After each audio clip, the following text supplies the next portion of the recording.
I was in Atlanta working with our mutual friend Dan Sullivan, and I got up to go to the breakfast buffet, and halfway across the room, my legs fell out from under me, and I'd never had that happen.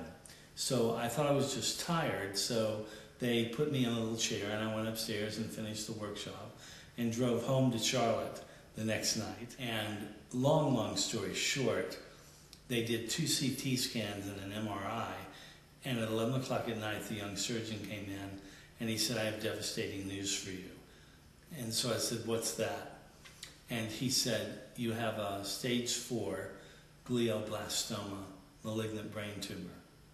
And I'd never heard of that before, because last time I was in the hospital, I was 5 years old with tonsils. And I said, "What does that mean?" He said, "It means 2 things. We have to make a decision to operate on this tumor, or we have to make a decision to leave it in." So I said, "What does that look like?" He said, "If we take it out, we have to do it Tuesday." And remember, John, this was Friday night. We have to do it Tuesday. And so I said, "Why Tuesday?" He said, "Because my A-team is back at work on Tuesday, and we need the A-team for this." And I said, "What happens if we leave it in?" He said, "You're dead by Valentine's Day."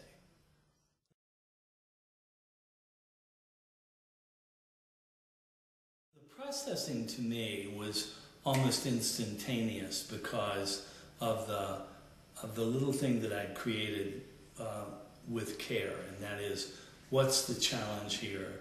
What's the alternative?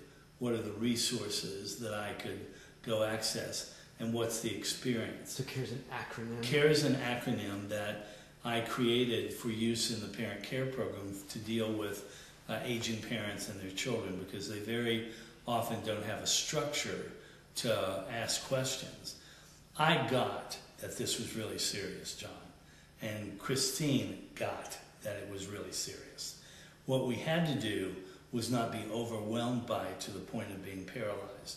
And what happens in this type of situation is it's really easy to disconnect from everything and sort of free fall psychologically and either get paralyzed or get super energized, both of which are bad extremes to deal with. So what I did was, what's the challenge?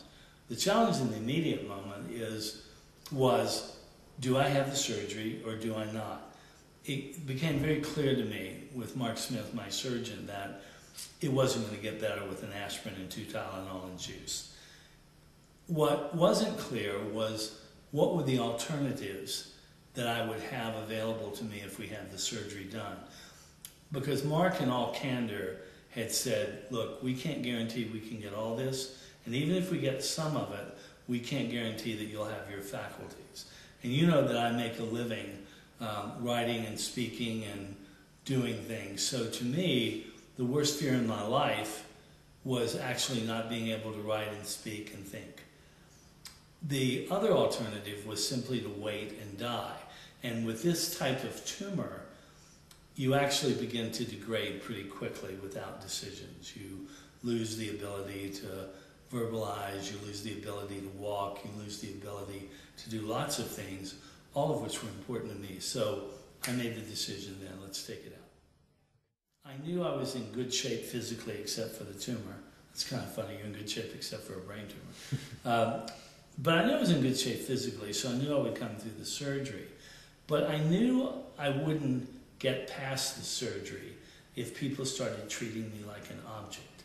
And that's the power in the CARE acronym, is that you don't behave like an object and you don't let people treat you like one. MyVictory is the structure that we created together to allow me to share my wisdom and experience about how to deal with tremendous challenges like this, to give other people tools to do the same thing. And what I sense in the world is that everybody has a desire to be able to handle tremendous stuff. They just don't have the tools.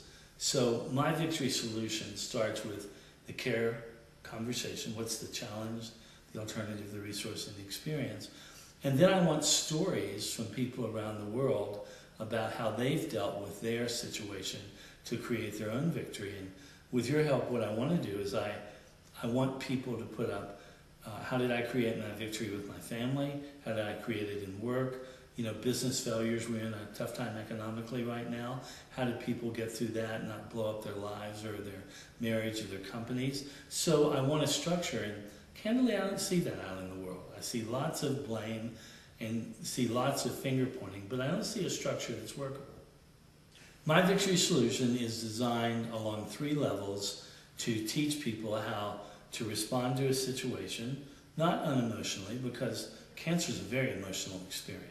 Let's say that you're a 25-year executive with Bank of America, and your board comes in and says, "Love you, great job on the Christmas Club campaign, but you'll need to find another office in January." Well, that's a big shift, isn't it? So what we want is we want people to have, first of all, the structure. Then we want them to have some tools. We've created an entire unique process on the website here where you use our tools and download them, and you put together your entire solution. The third thing is that I want to create a community where people can get on there and candidly and openly share, where they don't violate their privacy or anybody else's, but they actually get stronger by sharing what they've come through. My Victory is about your story as a person out there and your story about how you overcame something.